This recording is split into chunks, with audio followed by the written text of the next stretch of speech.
এই জন্য যুবক ভাইরা আমার, কোথায় আমরা ছিলাম, কোথায় আমরা আসবো, আবার কোথায় আমরা চলে যাব, এই জিনিসটা যদি আমরা সব সময় ভাবতে পারি, এই জিনিসটা যদি আমরা সব সময় আমাদের অন্তরে ধারণ করতে পারি, আমাদের কারো মনে কোনো সময় অহংকার আসার কথা না। জবান খুলে বলেন ঠিক না বেঠিক? এই জন্য যুবক ভাইরা, মুরব্বী আব্বুজিরা, অহংকার একমাত্র করবে আমার আল্লাহ। কারণ আল্লাহ তাআলা বলেন, অহংকার হলো আমার চাদর, কিন্তু বান্দারা অহংকার করে, সম্পত্তি হলে অহংকার করে, সুন্দর হলে অহংকার করে, ভালো চলাফেরা করলে সে অন্য মানুষদেরকে অহংকার করে। এই জন্য যুবক ভাইরা আমার, মুরব্বী আব্বুজিরা, আমার নবী, আপনার নবী রাহমাতুল লিল আলামিন, আমার নবীর সাহাবীদেরকে ডাক দিয়া কয়, সাহাবীরা তোমরা শোনো, আমি নবী আমার জবান দ্বারা তোমাদেরকে জানায়া যায়, তোমাদের মধ্যে যাদের ভিতরে অহংকার এসে পড়বে, তোমাদের ভিতরে যাদের মধ্যে বেশি বেশি অহংকার চলে আসবে, আমি নবী আমার পবিত্র জবান দ্বারা তোমাদেরকে জানায়া যায়, তোমাদের ঠিকানা হয়ে যাবে ডাইরেক্ট জাহান্নাম। শুধু জাহান্নাম ঠিকানা হবে না, ওই জাহান্নামের ভিতরে আল্লাহ তাআলা ফেরেশতাদের মাধ্যমে তোমাদেরকে এমন কিছু খাবার খাওয়াবে, সেই খাবারগুলা দুনিয়ার কোনো মানুষ খাইতে চাইবে না। এমন একটা খাবারের মধ্যে তোমাদেরকে এমন একটা খাবার খাওয়াবে, ওই জাহান্নামের যেই লোকজন আছে যাদের ভিতরে অহংকার চলে আসবে, তাদের মগজগুলা যে গলে গলে জমিনের মধ্যে পড়বে, তাদের মাথার মধ্যে পছন্দ ধরে যাবে, তাদের মাথার মধ্যে এমনভাবে পছন্দ ধরে যাবে, তাদের শরীর থেকে যে পুষগুলা বের হবে, যাদের ভিতরে অহংকার থাকবে, তাদেরকে জাহান্নামের ভিতরে ওই জাহান্নামীদের পুষ তাদেরকে পান করাবে। জবান খুলে কি আল্লাহু আকবার বলা যাবে না? এই জন্য যুবক ভাইরা আমার, মুরব্বী আব্বুজিরা, একটু খেয়াল করে দেখেন, এই দুনিয়াতে যারাই অহংকার করেছে আল্লাহ তাদেরকে ধ্বংস করে দিয়েছেন। যেমন একজন ব্যক্তি যার নাম হলো কারুন, সে এমন অহংকার করেছে, এই দুনিয়াতে সে সম্পদের অহংকার করেছে, এই দুনিয়াতে আল্লাহ তাকে এত নিয়ামত দিয়েছেন, অনেক ধন সম্পদের সে মালিক ছিল। তার এক প্রজা একদিন ডাক দিয়ে কয়, আমাদের রাজা, আল্লাহ তো আপনাকে এত ধন সম্পদ দিয়েছে, আল্লাহ তো আপনাকে এত সম্পদ দিয়েছে, আপনাকে এত সম্পদের মালিক করেছেন, আপনি সে আল্লাহর শুকরিয়া আদায় করুন। ওই কারণ ডাক দিয়ে কয়, আমার প্রজারা, আমি কেন আল্লাহর শুকরিয়া আমি আদায় করব? এই সম্পত্তি আমার আল্লাহ আমারে দেয় নাই, এই সম্পত্তি আমি আমার গুণে, আমি আমার যোগ্যতায় অর্জন করেছি। এই জন্য আমার পীরের বাবারা, আমার যুবক ভাইরা, আপনারা জবান খুলে বলেন, এই যে আল্লাহ তাআলা দুনিয়া সৃষ্টি করেছেন, আমরা সুন্দর বাড়ির মধ্যে আমরা বসবাস করি, এত নাজ নিয়ামত দুনিয়ার মধ্যে আল্লাহ আমাদেরকে দিয়েছেন, এই সব কিছুর মালিককে। আল্লাহুম্মা সাল্লি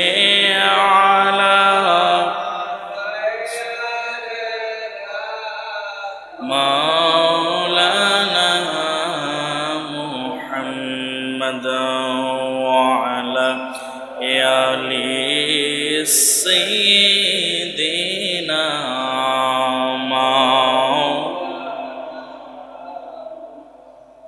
সকলে আর একটা জবান খুলে খুলে মহব্বতে পড়ে আল্লাহুম্মা সাল্লি আলা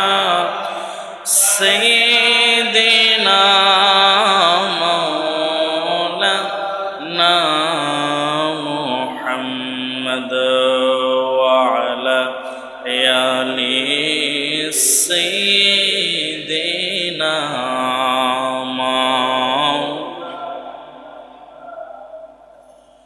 নবী গো আপনার ভালোবাসা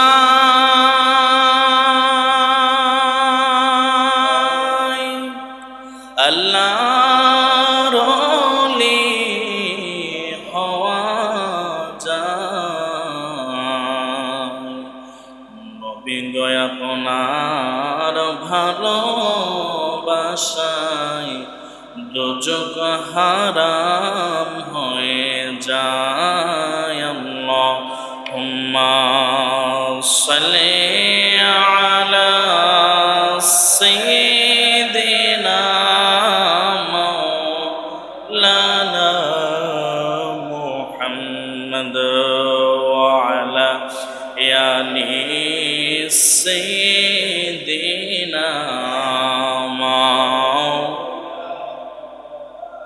محمد لا إله زبان خول لا إله لا پڑی لا إله إلا الله جوڑے لا إله إلا الله لا إله إلا الله لا إله إلا الله لا إله حسبي ربي جل لا ما في قلبي غير لا حسبي ربي جل ما في قلبي غير لا نور محمد صلى الله نور محمد صلى الله لا إله إلا الله لا إله إلا الله لا إله لا إله إلا الله محمد رسول الله সাল্লাল্লাহু আলাইহি ওয়াসাল্লাম সংসার সংসার কহিরা ভবে গো করলি না বন্দেগি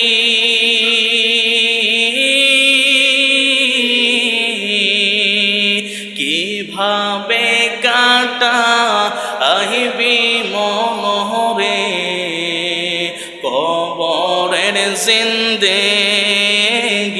রে ওরে জীবন গুনাই গুনাই গেল রে ওরে জীবন গুনাই গুনাই গেল রে ধন সম্পদের মায়াই পয়রা গো ডাকলি না মৌলা রে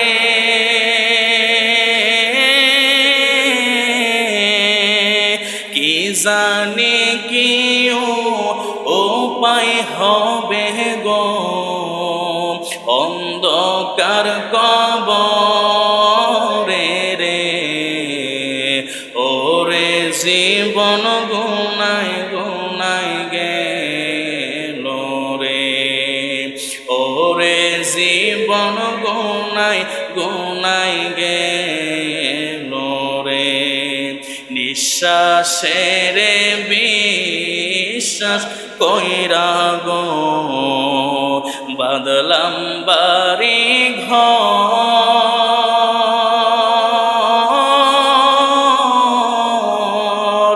কোন দিন জানিয়া আজরাইল আইসা গো সবে করে পর রে ওরে জীবন গুনাই গুনাই গেল রে ওরে জীবন গুনাই গুনাই গেল রে বাড়ির পাশে কবর ঘরে গো বাদলে বাঁশের ঘর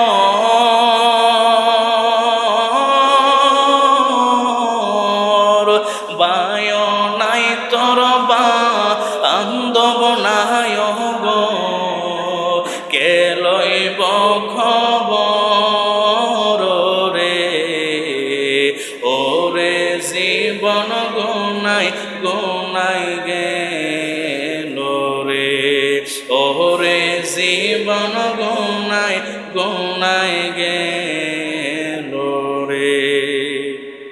সকলে জবান খুলে উচ্চ আওয়াজ একবার পড়ি আলহামদুলিল্লাহ। মুআজ্জিজ মুহতারাম, মুসল্লিন কিরাম, আমার যুবক ভাইরা, মুরব্বী বাবারা, সকলের খেদমতে আমি গুনাহগারের সালাম, শান্তির বাণী, আসসালামু আলাইকুম ওয়া রাহমাতুল্লাহি ওয়া বারাকাতুহু।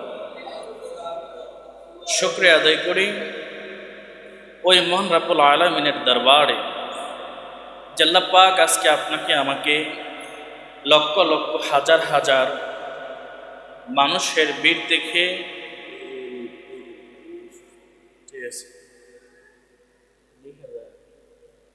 লক্ষ লক্ষ হাজার হাজার মানুষের ভিড় দেখে বাছাই করে করে আজকের এই শুক্রবার জুমার দিন, অত্যন্ত গুরুত্বপূর্ণ একটি দিন। এই মহান দিনে আল্লাহ তাআলা আমাদেরকে মসজিদে আসার, বসার, জুমার নামাজ আদায় করার সেই তৌফিক দান করেছেন। এই জন্য সকলে শুকরিয়া তান, জবান খুলে উচ্চ আওয়াজে একবার পড়ি আলহামদুলিল্লাহ। লক্ষ্য করে দরুদ সালাম ওই প্যারা নবীর নুরানি কত মুবারকে, যিনি হায়াত নবী, যিনি শ্রেষ্ঠ নবী, যিনি নবীদের নবী, সে আখিরি নবীর উম্মত হিসাবে আমরা এই দুনিয়াতে আসতে পেরেছি। আল্লাহ তাআলাকে আমাদের বলতেও হয় নাই, আমরা শেষ নবীর উম্মত হয়ে দুনিয়াতে আসতে চাই বিনা দরখাস্তেই। সেই আখিরি নবীর উম্মত হিসাবে আল্লাহ তাআলা আমাদেরকে দুনিয়াতে পাঠিয়েছেন। শুকরিয়া দান ওই রব্বে কারিমকে খুশি করার জন্য উচ্চ আওয়াজে আরেকবার পড়ি আলহামদুলিল্লাহ। সম্মানিত হাজিরিন, আজকে আমরা যে বিষয়ের উপরে আমরা আলোচনা শুনব সেই বিষয়টি হলো অহংকার। সেই বিষয়টি কি? কথা বলেন, বিষয়টি কি? আপনারা কথা বলেন না, বিষয়টি কি? অহংকার। বিষয়টি কি? অহংকার। আপনারা কথা বলতে হবে, কথা বললে আলোচনা সুন্দর হবে ইনশাআল্লাহ। কারণ আমাদের মাঝে অহংকার বেড়ে গিয়েছে, যার দরুন আল্লাহ তাআলা দুনিয়াতে আমাদেরকে অসংখ্য নিয়ামত দিলেও, আমাদেরকে ধন সম্পদের ভান্ডার দিলেও, সেই ধন সম্পদের ভান্ডার আমরা আমাদের অহংকারের জন্য আমরা ধরে রাখতে পারি না। কথা কোন ঠিক না বেঠিক? এই জন্য অহংকার থেকে মুক্ত থাকতে হবে। যেমন আল্লাহর হাবিব সাল্লাল্লাহু আলাইহি সাল্লাম হাদিস শরীফের মধ্যে বলেন, আমার যে উম্মতের অন্তরের মধ্যে, মনের মধ্যে একটা সরিষার দানা পরিমাণ অহংকার থাকবে, আমি রাহমাতুল লিল আলামিন নবী আমার পবিত্র জবান দ্বারা আমি ঘোষণা দিয়ে দিলাম, আমার সেই উম্মত কোনোদিন জান্নাতের মধ্যে প্রবেশ করবে না। সেই উম্মত কোনোদিন জান্নাতের মধ্যে প্রবেশ করবে না। কিন্তু একটু খেয়াল করে দেখেন, এই দুনিয়াতে আমরা চলাফেরা করি, আমাদের চলাফেরার মধ্যে, আমাদের কাজ কর্মের মধ্যে অহংকারে ভরা। এই জন্য সেই অহংকার থেকে আমাদেরকে বেঁচে থাকতে হবে। শুধু তাই নয়, আল্লাহর হাবিব সাল্লাল্লাহু আলাইহি সাল্লাম হাদিস শরীফের মধ্যে আরো বলেন, আমার যেই উম্মতের মনে, অন্তরে সে অহংকার নিয়ে চলাফেরা করবে, কাল কিয়ামতের ময়দানে আল্লাহ তাআলা আমার সেই উম্মতকে এত ছোট করে দিবে, আমার সেই উম্মতটা একটা পিঁপড়ার চেয়ে আরো ছোট হয়ে যাবে। সেই কিয়ামতের ময়দানে সেই মানুষগুলা তাদেরকে পায়ের সাথে মিশে মিশে জমিনের সাথে একেবারে মিশে দেবে। এই জন্য আমার পীরপুরের বাবারা, আমার যুবক ভাইয়েরা, আপনারা জবান খুলে বলেন, সেই অহংকার থেকে আমরা মুক্ত থাকতে চাই কি চাই না? অবশ্যই অহংকার থেকে মুক্ত থাকতে হবে। একটু খেয়াল করে দেখেন, আল্লাহ তাআলা আপনাকে আমাকে এই দুনিয়াতে পাঠিয়েছেন। আল্লাহ তাআলা কেন পাঠিয়েছেন? আল্লাহ তো কোরআনে বলে দিয়েছেন, আমি আমার বান্দা পাঠিয়েছি, বান্দা সৃষ্টি করেছি। ফেরেশতারা বলছিল, আল্লাহ বান্দা সৃষ্টি করার কোনো দরকার নাই, আমরাই তো আপনার জন্য যথেষ্ট।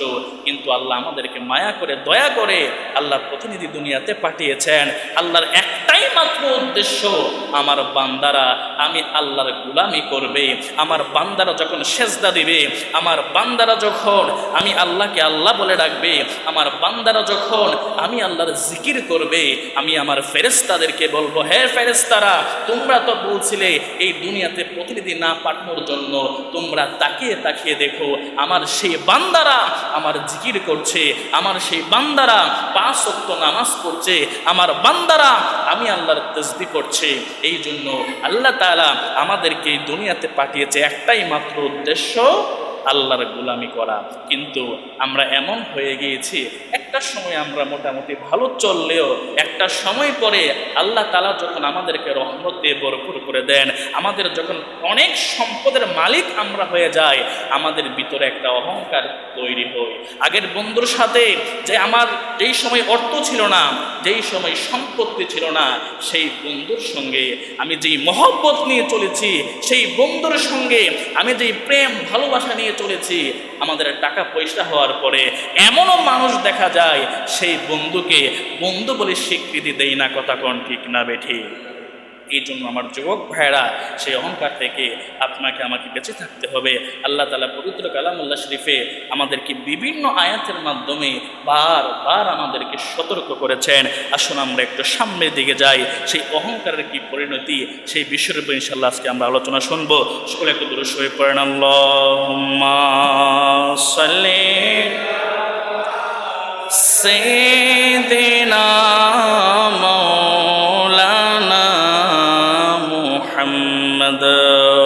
وعلى آل سيدنا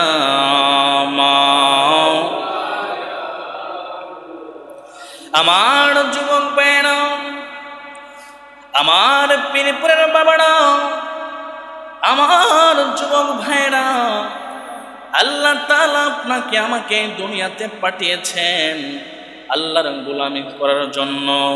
কিন্তু আমরা আল্লাহর গোলামি ঠিকঠাক ভাবে আমরা করি না, আমাদের মধ্যে অহংকারে পড়ে গিয়েছে। সেই অহংকারের দরুন আল্লাহ যদিও আমাদেরকে অসংখ্য নিয়ামত দান করে, কিন্তু সেই নিয়ামত আমরা ধরে রাখতে পারি না।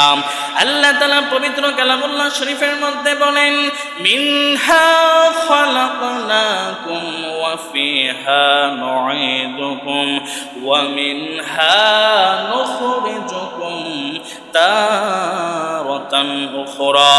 আল্লাহ তাআলা ডাক দিয়া কয়, বান্দা বান্দারে, এরে আমার বান্দারা তোমরা শোনো, আমি আল্লাহ তোমাদেরকে মাটি থেকে সৃষ্টি করেছি, আমি আল্লাহ তোমাদেরকে এই মাটির সঙ্গে আবার মিশিয়ে দেব।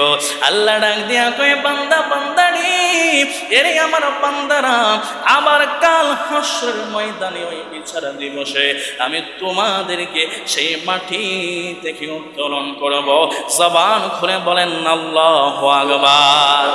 এই জন্য যুবক ভাইরা আমার, কোথায় আমরা ছিলাম, কোথায় আমরা আসবো, আবার কোথায় আমরা চলে যাব, এই জিনিসটা যদি আমরা সব সময় ভাবতে পারি, এই জিনিসটা যদি আমরা সব সময় আমাদের অন্তরে ধারণ করতে পারি, আমাদের কারো মনে কোনো সময় অহংকার আসার কথা না। জবান খুলে বলেন ঠিক না বেঠিক? এই জন্য যুবক ভাইয়েরা, মুরব্বী আব্বুজিরা, অহংকার একমাত্র করবে আমার আল্লাহ। কারণ আল্লাহ তাআলা বলেন, অহংকার হলো আমার চাদর, কিন্তু বান্দারা অহংকার করে, সম্পত্তি হলে অহংকার করে, সুন্দর হলে অহংকার করে, ভালো চলাফেরা করলে সে অন্য মানুষদেরকে অহংকার করে।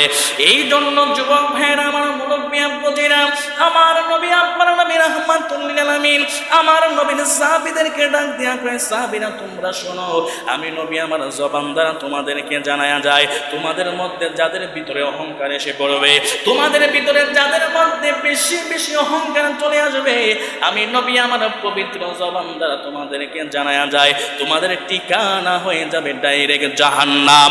শুধু জাহান্নাম ঠিকানা হবে না, ওই জাহান্নামের ভিতরে আল্লাহ তাআলা তাআলা ফেরেশতাদের মাধ্যমে তোমাদেরকে এমন কিছু খাবার খাওয়াবে, সেই খাবারগুলা দুনিয়ার কোনো মানুষ খাইতে চাইবে না। এমন একটা খাবারের মধ্যে তোমাদেরকে এমন একটা খাবার খাওয়াবে, ওই জাহান্নামের যেই লোকজন আছে তাদের ভিতরে অহংকার চলে আসবে, তাদের মগজগুলা যে গলে গলে জমিনের মধ্যে পড়বে, তাদের মাথার মধ্যে পছন্দ হয়ে যাবে, তাদের মাথার মধ্যে এমন ভাবে পছন্দ হয়ে যাবে, তাদের শরীর থেকে যে পুষগুলা বের হবে, তাদের ভিতরে অহংকার থাকবে, তাদেরকে জাহান্নামের ভিতরে ওই জাহান্নামীদের পুষ তাদেরকে পান করাবে। জবান খুলে কি আল্লাহু আকবার বলা যাবে না। এই জন্য যুবক ভাইরা আমার, মুরব্বী আব্বুজিরা, একটু খেয়াল করে দেখেন, এই দুনিয়াতে যারাই অহংকার করেছে আল্লাহ তাদেরকে ধ্বংস করে দিয়েছেন। যেমন একজন ব্যক্তি যার নাম হলো কারুন, সে এমন অহংকার করেছে, এই দুনিয়াতে সে সম্পদের অহংকার করেছে। এই দুনিয়াতে আল্লাহ তাকে এত নিয়ামত দিয়েছেন, অনেক ধন সম্পদের সে মালিক ছিল। তার এক প্রজা একদিন ডাক দিয়ে কয়, আমাদের রাজা, আল্লাহ তো আপনাকে এত ধন সম্পদ দিয়েছে, আল্লাহ তো আপনাকে এত সম্পদ দিয়েছে, আপনাকে এত সম্পদের মালিক করেছেন, আপনি সে আল্লাহর শুকরিয়া আদায় করুন। ওই কারণ ডাক দিয়ে কয়, আমার প্রজারা, আমি কেন আল্লাহর শুকরিয়া আমি আদায় করব? এই সম্পত্তি আমার আল্লাহ আমারে দেয় নাই, এই সম্পত্তি আমি আমার গুণে, আমি আমার যোগ্যতায় অর্জন করেছি। এই জন্য আমার পীরের বাবারা, আমার যুবক ভাইরা, আপনারা জবান খুলে বলেন, এই যে আল্লাহ তাআলা দুনিয়া সৃষ্টি করেছেন, আমরা সুন্দর বাড়ির মধ্যে আমরা বসবাস করি, এত নাজ নিয়ামত দুনিয়ার মধ্যে আল্লাহ আমাদেরকে দিয়েছেন, এই সব কিছুর মালিককে, এই সব কিছুর মালিক হলো আমার আল্লাহ। ওই কারণকে যখন তার প্রজা ডাক দিয়া কই, রাজা মশাই, আপনি আল্লাহর শুকরিয়া দান আপনি আদায় করুন, সে ডাক দিয়া কই, না না না না না, আমি আল্লাহর শুকরিয়া আদায় করব না, এই সবগুলা আমি আমার যোগ্যতায় অর্জন করেছি। আল্লাহ ডাক দিয়া কই, রে কারণ, আমি আল্লাহর সঙ্গে তুই নাফরমানি করেছিস, আমি আল্লাহর সঙ্গে তুই বেয়াদবি করেছিস, এই অহংকার শুধু আমার চাদর, আমি বাদে পৃথিবীতে কেউ অহংকার করতে পারবে না। আল্লাহ ডাক দিয়া কই, কারণ রে, আমি তোরে এমন ভাবে আমি দর্শন করে দেব, গোটা পৃথিবীর মানুষ তোরে কিয়ামত পর্যন্ত মনে রাখবে। এবার আল্লাহর অর্ডারে ওই কারণকে আল্লাহ এমন ভাবে ধ্বংস করে দিল, তার যত ধন সম্পত্তি ছিল আল্লাহ তাআলা সব ধন সম্পত্তি ওই মাটির নিচে আমার আল্লাহ কেড়ে দিয়েছেন। চিৎকার মেরে বলেন আল্লাহু আকবার। এই জন্য যুবক ভাইরা আমার, মুরব্বী আব্বুজিরা, সেই অহংকারের ধরন কেমন, কোন আলামত আমাদের মধ্যে থাকলে বুঝবেন, কোন কোন লক্ষণ আমাদের মাঝে থাকলে আপনারা বুঝবেন আমাদের মধ্যে অহংকার এসে গিয়েছেন। আসুন একটু সামনের দিকে যাই। আমার নবী হাদিস শরীফের মধ্যে বলেছেন, কোন ব্যক্তি যদি সত্য গ্রহণে অস্বীকৃতি করে, একটা জিনিস সত্য ঘটনা, তার চোখের সামনে একটা ঘটনা ঘটেছে, এরপরেও সে সত্য সেই ঘটনাটাকে সেই অস্বীকার করে, এটা হলো অহংকার ব্যক্তিদের প্রথম আলামত। এর মানে হলো, আপনার সামনে একটা ঘটনা ঘটেছে, যে ঘটনাটা সত্য, আপনি আপনার নিজ চোখে আপনি ঘটনাটা দেখেছেন, এরপরেও আপনি আপনার ধাম্বিকতায়, আপনি আপনার পাওয়ারে আপনি বলতেছেন, এটা আপনি অস্বীকার করতেছেন, তাদের ভিতরে অহংকার আছে। সেই অহংকারের প্রথম যে আলামত, সেই অহংকার ব্যক্তি সত্যকে সবসময় অস্বীকৃতি জানাবে। এই জন্য আমার যুবক ভাইরা, আপনারা জবান খুলে বলুন, আমরা সত্যকে সত্য বলতে চাই কি চাই না? আরেকটা জবান খুলে বলুন, চাই কি চাই না? অহংকারের 2 নম্বর যে আলামত, সেই 2 নম্বর আলামত হলো অন্যকে তুচ্ছ তাচ্ছিল্য করা। অন্যকে কি করা? তুচ্ছ তাচ্ছিল্য করা। অনেক সময় দেখা গেছে আমরা অনেক সময় আমাদের গৌরবে, আমাদের ধেমাগে আমরা অনেককে তুচ্ছ তাচ্ছিল্য করি। আমরা অনেক সময় মানুষ হয়ে মানুষকে আমরা মানুষই মনে করতে চাই না। আমাদের মধ্যে এমন অহংকার চলে আসে, আল্লাহ তাআলা সেই অহংকার ব্যক্তিদের জন্য কঠিন শাস্তি রেখেছেন। শুধু তাই নয়, সহিহ মুসলিমে একটি হাদিস এসেছে, অহংকার হলো সত্য প্রত্যাখ্যান ও মানুষকে হেয় মনে করা। সেই সমস্ত মানুষদেরকে আল্লাহ তাআলা সেই জাহান্নামের একেবারে নিম্ন অবস্থায় রাখবে। এই জন্য আমরা যেই মানুষ আমাদের সাথে চলাফেরা করে সেই মানুষদেরকে সব সময় আমাদের যতটুকু সাধ্য আছে আমরা সেই সাধ্য অনুযায়ী আমাদের সম্মান করতে হবে। কথা কোন ঠিক না বেঠিক? এবং অহংকারের 3 নম্বর যেই লক্ষণ হাদিস শরীফের মধ্যে এসেছেন, 3 নম্বর লক্ষণ হলো সম্পদ বা জ্ঞানের গর্ব করা। আমরা অনেক সময় দেখা গেছে আমাদের এক সময় কোনো কিছু ছিল না, আমি পূর্বে বলেছি আল্লাহ তাআলা আমাদেরকে ধন সম্পদ দিয়েছে, সমাজের মধ্যে আমার একটা অবস্থান তৈরি হয়েছে। অবস্থান তৈরি হওয়ার পরে আমরা সেই সম্পদের গৌরব করি। কথা কোন ঠিক না বেঠিক? সেই সম্পদ নিয়ে আমরা অহংকার করি। এবং অনেক মানুষ দেখবেন অনেক জ্ঞানী হয়, অনেক বুদ্ধি হয়, অনেক শিক্ষিত হয়। অনেক মানুষ দেখবেন সে পড়াশোনা করছে, মোটামুটি সমাজে তার একটা অবস্থান আছে, সবাই তাকে শিক্ষিত জানে, সে এটার ধামাগে সে মানুষকে মানুষ মনে করে না, সে মানুষের সঙ্গে কি করে? অহংকার করে। সেই অহংকারের 3 নম্বর যে লক্ষণ হলো, 3 নম্বর লক্ষণ হলো সম্পদ ও জ্ঞানের গর্ব করা। এই জন্য আল্লাহ তাআলা আপনাকে সম্পত্তি দিয়েছেন, আল্লাহ তাআলা আপনাকে জ্ঞান দিয়েছেন, আপনি সবসময় আল্লাহর শুকরিয়া আদায় করতে হবে। পাশাপাশি আপনি যদি অহংকার থেকে মুক্ত থাকতে চান, সেই সম্পদ থেকে আপনি সবসময় আল্লাহর রাস্তায় এবং গরিব মিসকিনদেরকে আপনি দান করবেন। তাহলেই আপনি সেই সমস্ত ধন সম্পদের যে গৌরব, যে অহংকার, সেই অহংকার থেকে আপনি বেঁচে থাকতে পারবেন। এই জন্য আমার যুবক ভাইরা, এবং 4 নম্বর যে লক্ষণ হলো, সেই লক্ষণ হলো নম্রতা ত্যাগ করা। নম্রতা কি করা? নম্রতা ত্যাগ করে চলাফেরা করা। তবে আমরা অনেক সময় নর্ম ব্যবহার মানুষের সঙ্গে করতে চাই না, আমাদের মধ্যে অহংকার চলে আসে। এটা হলো অহংকারের 4 নম্বর লক্ষণ। হাদিস শরীফের মধ্যে আরও এসেছে অহংকারের 5 নম্বর যে লক্ষণ, সেই লক্ষণ হলো প্রশংসা থেকে আকাঙ্ক্ষা করা, মানে প্রশংসার জন্য। যেমন আমরা অনেক সময় আমরা দেখা যায় আমরা একটা কাজ করতে গেলে আমরা খেয়াল করি এই কাজটা করলে সমাজের মানুষ আমাকে ভালো বলবে কিনা, এই কাজটা করলে 5 জন মানুষ আমাকে জানবে কিনা, এই কাজটা করলে সমাজের মানুষগুলাকে জানবে কি জানবে না। আমরা অনেক সময় দেখা গেছে আল্লাহর রাস্তায় দান করি বা আমরা ফকির মিসকিনদেরকে আমরা দান করি। অনেক সময় আমাদের মধ্যে একটা চিন্তা ভাবনা আসে, এই যে আমি দান করলাম, এই যে আমি ভালো কাজটা করলাম, এই কাজটার দ্বারা মানুষ আমাকে চিনবে কিনা। এটাও একটা অহংকার। এটাও একটা কি? কথা বলেন, এটাও একটা কি? অহংকার। এই জন্য সেই সমস্ত অহংকার থেকে আমাদেরকে বেঁচে থাকতে হবে। এবং হাদিস শরীফের মধ্যে আরও এসেছে যে আল্লাহর হাবিব সাল্লাল্লাহু আলাইহি সাল্লাম বলেন, আমার যেই সমস্ত বান্দারা তোমরা অহংকার থেকে বেঁচে থাকতে চাও তাদের জন্য কিছু নিয়ম। অনেক সময় দেখা গেছে এই যে আমার ভিতরে যে অহংকার আছে আমরা অনেক সময় সেটা বুঝিও না, সেটা আমরা বুঝতেও চাই না। আমার ভিতরে যে অহংকার চলতেছে, আমি মানুষের সঙ্গে আচরণ করতেছি, মানুষ মনে করতেছে আমার ভিতরে অহংকার চলে এসেছে। আল্লাহর হাবিব সাল্লাল্লাহু আলাইহি সাল্লাম হাদিস শরীফের মধ্যে বলে দিয়েছেন সেই অহংকার থেকে আমরা কিভাবে আমরা বেঁচে থাকতে পারি। আসুন আমরা একটু সামনের দিকে যাই। হাদিস শরীফের মধ্যে এসেছে আল্লাহর হাবিব সাল্লাল্লাহু আলাইহি সাল্লাম বলেন, আমার উম্মত তোমরা শোনো, তোমরা যদি অহংকার থেকে তোমরা বাঁচতে চাও, প্রথমত তোমরা যেই কাজটা করবা, তোমরা নিয়মিত ইস্তিগফার ও তাওবা তোমরা সবসময় আমি আল্লাহর দরবারে করো। আমরা ইস্তিগফার কি এটা বুঝি না। ইস্তিগফার মানে আল্লাহর কাছে ক্ষমা চাওয়া। আমরা সবসময় অনেক সময় দেখা গেছে, অনেক সময় বলতে আমি সবসময় 5 ওয়াক্ত নামাজের পরে আস্তাগফিরুল্লাহ রাব্বি মিন কুল্লি যামবি ওয়া আতুবু ইলাইহি লা হাওলা ওয়ালা কুওয়াতা ইল্লা বিল্লাহিল আলিয়্যিল আযীম। এটা হলো ইস্তিগফার শরীফ। আল্লাহর দরবারে সবসময় ইস্তিগফার করা, মাফ চাওয়া, আল্লাহর দরবারে গুনাহ মাফের জন্য তওবা করা। আপনি পুরা দোয়া যদি আপনি না পড়েন, আপনি সবসময় পড়বেন আস্তাগফিরুল্লাহ আস্তাগফিরুল্লাহ আস্তাগফিরুল্লাহ, হে আল্লাহ তুমি আমাকে মাফ করো। আমরা পড়তে চাই কি চাই না? আরেকটা জবান খুলে বলুন, চাই কি চাই না? সেই অহংকার থেকে বেঁচে থাকার জন্য 2 নম্বর যে পদ্ধতি আল্লাহর হাবিব আমাদেরকে জানিয়েছেন, 2 নম্বর পদ্ধতি হলো গরিব দুঃখীদেরকে সাহায্য করা। গরিব দুঃখীদেরকে কি করা? সাহায্য করা।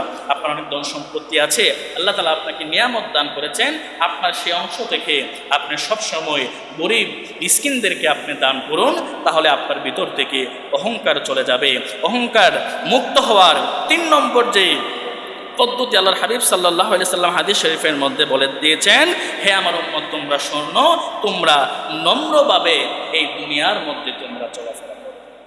এই দুনিয়ার মধ্যে তোমরা এমনভাবে চলাফেরা করো, মানুষ তোমার অনেক ধন সম্পত্তি থাকার সত্ত্বেও মানুষ যেন তোমাকে মনে করে এই মানুষটা বড় ভালো মানুষ, এই মানুষটাকে আল্লাহ এত নিয়ামত দান করেছেন, ধন সম্পত্তি দান করেছেন, এরপরেও মানুষটার মধ্যে কোনো অহংকার নাই, মানুষ যেন তোমাকে এই রকম মনে করে। কিন্তু আমরা এমনভাবে চলাফেরা করি, আমাদের হালকা পাতলা ধন সম্পত্তি হলে মানুষের মনে একটা চিন্তা ভাবনা চলে আসে। অনেক মানুষ দেখবেন, আপনারা হয়তো বা শুনেন না, অনেক মানুষ এমনও আছে আপনার আজগরে আজগরে আপনাকে বলে আপনার ভিতরে অহংকার চলে এসেছে। যেমন ভাবে কারণ সে এত অহংকার করেছেন, সেই কারণ কিতাবের মধ্যে আসছে, সেই কারণ যে লুঙ্গি পরতো, এই লুঙ্গির মধ্যে স্বর্ণ খোদাই করা থাকতো। কি খোদাই করা থাকতো? স্বর্ণ খোদাই করা থাকতো। এই কারণ এমনভাবে চলাফেরা করত, দুনিয়াতে সে এমনভাবে চলাফেরা করত, তার কাপড় সবসময় মাটির সঙ্গে লেগে থাকতো, তার কাপড় সবসময় মাটির সঙ্গে লেসরাতো। সেই কারণের এত অহংকার ছিল, কিন্তু আল্লাহ তাআলা সেই কারণকে ধ্বংস করে দিয়েছেন। এই জন্য আমাদের চলাফেরায় যেন এমন ভদ্রতা চলে আসে, যেন অহংকার আমাদের মধ্যে না আসে। আপনি জমিনের মধ্যে হাঁটতেছেন, আপনি এমনভাবে হাঁটবেন, আপনার ভঙ্গিমা এমন হতে হবে যেন মানুষগুলো আপনাকে জানে আপনি খুব সাধারণভাবে দুনিয়ার মধ্যে চলাচল করতেছেন। চিৎকার মেরে বলেন না সুবহান। এই জন্য আমার যুবক ভাইরা, সেই অহংকার থেকে যেন আমরা বেঁচে থাকতে পারি, আল্লাহ তাআলা যেন আমাদেরকে সেই তৌফিক দান করে। সকলে পড়ে আমিন। যা আলোচনা করেছি আল্লাহ তাআলা আমাদেরকে মানার বোঝার সেই তৌফিক দান করুক। সকলে আরেকবার পড়ে আমিন।